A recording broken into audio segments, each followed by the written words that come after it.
locked in right now. Get some content done. Me and P-Rye smashing out the personal branding. Come on now. Gosh, I put the phone there, can you see it's on or not? yeah, you can, yeah. Don't even worry about that Right, really, yeah. Most signal providers want to keep you stuck, so you stay reliant on just them. Every week there's a new strategy, every week there's a new strategy, every day there's a la la la la. Yes, gang. So, the past few days we've been focusing on personal branding. I've got a friend who also wants to get his personal brand moving, and we've been helping each other with that. He's been scratching my back, I've been scratching his back type shit. So we spent the past week just helping each other get content, filming each other, coming up with ideas, scripting, and just being around somebody who's on that same wavelength it just makes things more fun. It allows you to get the ball moving, a lot easier. For me especially, I find working with somebody on something that's, where we're both on the same wavelength, it's it definitely helps me out a lot. Agency wise, we have sent quite a few DMs and we've had 2 replies back out of all the DMs I've sent where they've been interested, but then you give them a Calendly link, they don't reply, or you go a bit more into detail about it and they end up saying, oh sorry, I don't have the budget, right? So it's almost like they expect it to be free. Now, this could be me, probably is me, not being the best. We'll call it appointment setting, not being the best setter. But I actually had Mike Mellin, the host of The Blue Tick Show, a very popular UK podcast. He actually replied back and said, yeah, should we hop on a call? And I put 100%, I'm free tomorrow from 2 p.m, or if Monday works best, that's cool. When works best for you? He saw that and ignored it and didn't reply. What I believe is, 1, either because I didn't call him there and then, and the reason why is because I flapped it.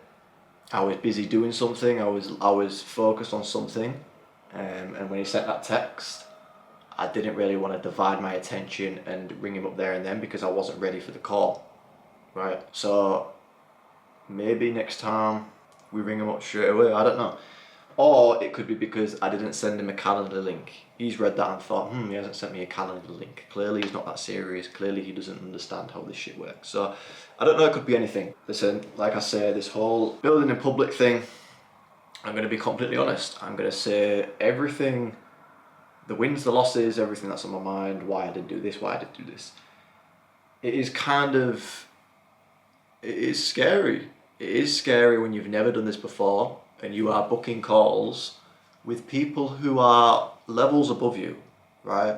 And then when they finally reply asking for a call, your heart starts beating a bit because you think that you need to be perfect, you think that you need to give the best example, you need to speak the best and all that, and so it is kind of scary, I won't lie. Is that going to stop us from making progress? No, we're going to get through it. You have to be uncomfortable to grow in life. So yeah, I need to chase him up actually.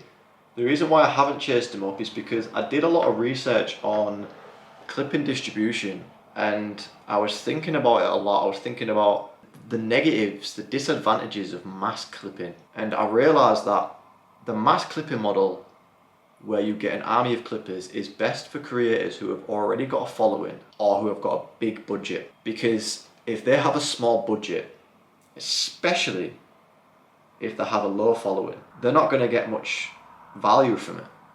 Because if they put a budget in of £3,000, $3,000, there's only a certain amount of clips, and yeah, a lot of those clips will get a lot of views, but where are those views going, right?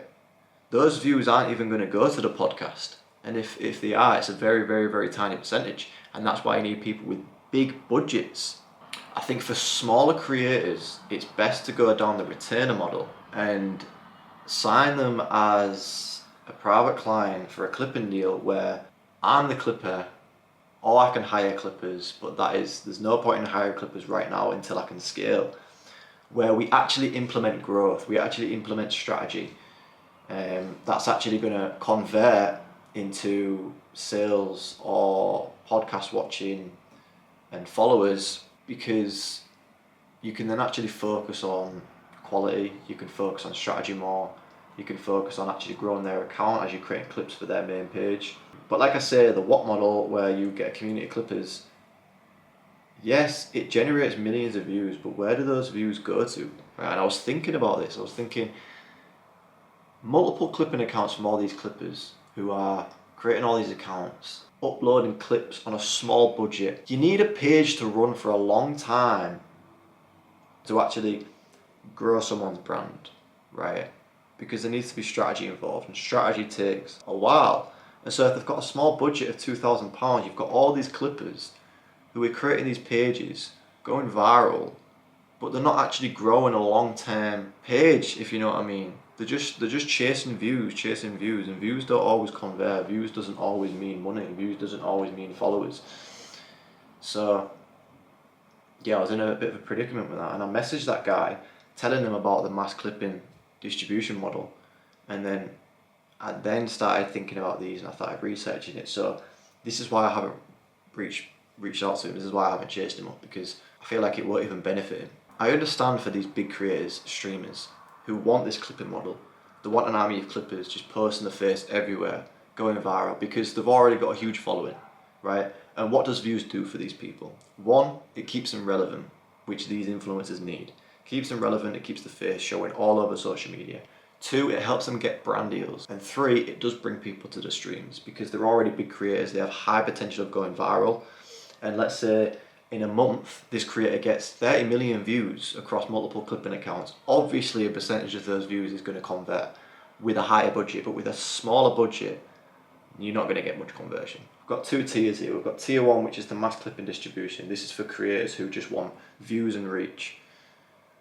And then we've got the retainer model, where you charge them a monthly fee, and you implement strategy, you implement growth, you actually are trying to grow their business rather than just getting them views. So yeah, that's what's been on my mind recently, and that's what we're currently working on. Yeah, it's top of funnel, day in a life. Yeah.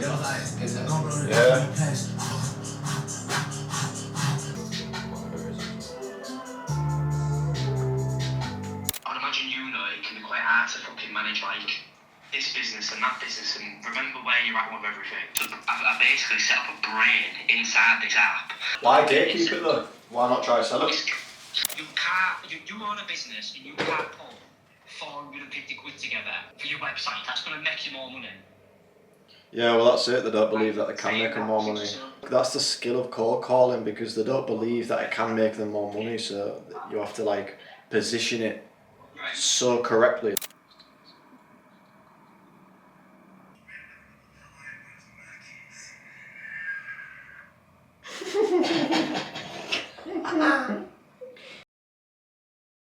I've been doing this Modern Warfare 4 campaign the past week, and it's been very slow. I've been getting, some videos are getting 300 views only, but it's been in the 700 to 3,000 view range, so it's not much at all. Literally £3, £1 shit.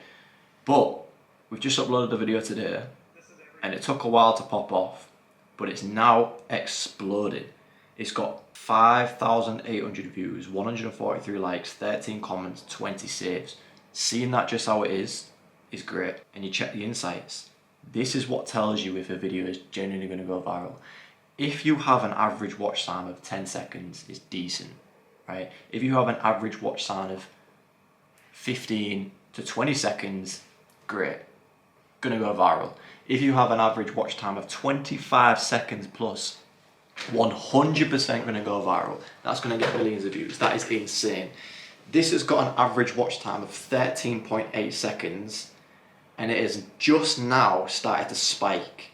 So hopefully that average watch time goes up to 15. This right here, that to me looks good. When it's like that, going down very slowly, that is a good insight. But if you see it here and it just drops, it goes like that and it just drops, shit, right? It's not gonna go viral. The retention's crap. I'm looking forward to seeing this video go viral. It has now just hit 6,000 views. It is popping off. Right, so I spent the past 24 hours setting up systems. I'm still in the flow of doing this. I'm trying to set up as many systems as I can to make everything easier. First things first is I created a Notion template. Now I did this before in the past because I thought it looked cool, right? But when you're doing that, one, you never even stick to it because there's no purpose for it. You just done it because it looks cool. And two, if anything, it's just overwhelming and it's just too much. But I actually need it now because I've got a lot going on and I found a system for me right now that works. Now obviously I'm a student when it comes to Notion and I have absolutely no idea what I'm doing. I've actually had to watch multiple YouTube videos to create this and there's still so much that I want to do to it. But at the minute we've got the main page, which is here, called Workflow. We've got the two pages, Personal Branding and Media Tea, which is the business, which we'll get into in a minute. But down here we've got the tasks list of daily things that I need to do. And then we've got a life filter, which is things that I do in a life, read 2 chapters, push workout, etc. And I've filtered this so we've got the do, done, and then not done. As you fill this in, a calendar will show everything that you've done and I'm able to see the progress over time of how much work I'm doing, how much I haven't done, how much I've done. And then we scroll down and here we have the habit tracker. So this is my daily habits: read the Bible, 3,500 calories, workout, 2 litres of water, no phone for the first 30 minutes of the day. And these are the things that I really want to focus on because obviously Bible reading is extremely important. I want to build that as a habit, so I actually do open the Bible every single day in the morning instead of scrolling on my phone. We've got 3,500 calories because I'm trying to bulk, workout, 2 litres of water. And here we have the statistics. So right now I have done that, I've done that, I've nearly done this, and I've done that. So as you can see, it has now moved, and over time we can see the analytics of my habits, and then we've got a calendar here which shows, so I'm able to preview the entire month of what I didn't do, what I did do, so I know what to work on. Up here we have the personal brand page, which is basically my content pillars, the content type that I want to do, whether it's a B-roll, a carousel, lifestyle, progress, talking video. We've got the status, not started, in progress, not done, the date, etc. Now this still needs a lot of work because I need to find how to link all this to my tasks while also linking it to a calendar, and just showing, you know, the statistics, the analytics, etc. We've also got the gallery view, which I can put information in for, and then the content calendar, which allows me to, you know, put it in my calendar. But this still needs a lot of work. I need to figure out how to link all this to my actual Notion calendar. And then we've got the media tea, which also needs a lot of work. So this is basically just my month progress of what I need to do. So edit and post 30 Rob the Bank clips, edit and I still need to edit these out. I've only just done this now. And as we edit these out, we've also got a timeline which shows here. I also want to add a bar chart here. So I obviously need to upgrade to Notion, the paid version, so I can have more charts, right? And then here you've got the timeline, which allows me to see where I'm at with the progress. If I'm at the 21st and I've only done 5%, I clearly need to put my foot down massively.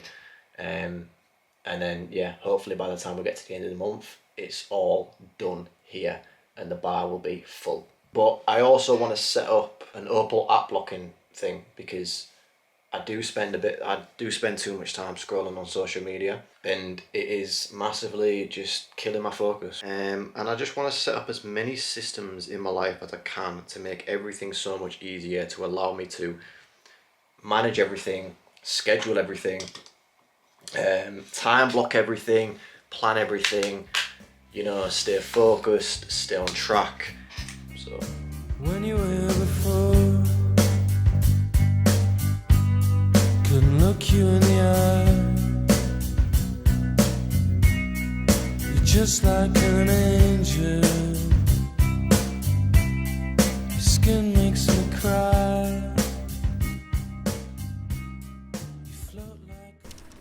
we've got a personal brand. It should be about us. It's personal branding. And what's personal? It's your stories, it's what you have to say, it's your beliefs and all that shit. And I think that's the best way for people to trust you. Because if you're just creating educational content, you've got all these other people doing that who are already like above us.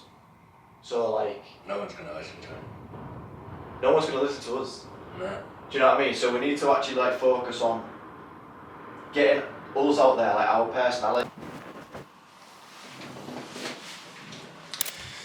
I'm in the process of refreshing my brain right now, trying to bring my dopamine levels to a normal baseline, because that is one thing that's affected my progress and whole life in general. It is going to affect my business, it's going to affect everything in my life. So I'm building the habit of journaling, something I've done in the past many times, but I've never actually been consistent with it. So I want to get in the habit of journaling daily, just pouring my thoughts onto a page.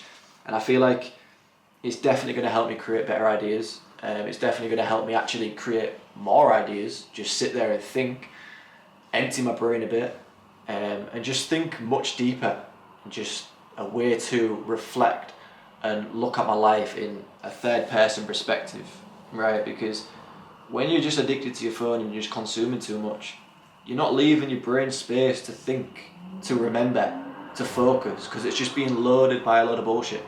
And I've realised this, I'm trying to get rid of this fucking terrible, it's embarrassing to even say it. I'm actually being vulnerable now. I feel embarrassing saying that I'm addicted to my phone and that I'm a fucking consumer. It's embarrassing, right? But we're trying to work on it. It's one thing that's going to really help me in general. So I've been trying to think of the best content plan for weeks, right? And it's just a load of bullshit. Using Claude, obviously it helps. Yeah, I can't even say Claude had helped me, because it has massively helped me. But what I mean is using Claude to build out a 30-day plan, certain days doing this, it's a lot of bullshit, right? Because if you're documenting content, it's best to just film off the dome. Obviously come up with ideas, but you are documenting, right? You are documenting your life, you are documenting building this business. So as soon as a thought comes to mind, that's a content idea. You post that instead of having look, I've built 3 30-day content trackers, and I look at them and I think, this is bullshit, I ain't doing this, right? So like, day 1, building the UK's, building the clipping agency. Day 2, day in the life. Day 3, why I quit plastering to build an online business. It's like, fuck all that. I can't be arsed with all that shit. So we have got all the knowledge, we've got all the information on personal branding, what I need to do. So what we're doing is we're actually just sticking to pillars, right? And we've got on the whiteboard there like a 50%, 35% and 15% thing for the 3 pillars. So the pillar 1 is building the business, which is probably 40%, building media tea. We've got the second pillar, which is the rebuild, which is 35%, which is things like, just like habits, plasterer to entrepreneur, plasterer to agency owner, gym, blah, blah, blah.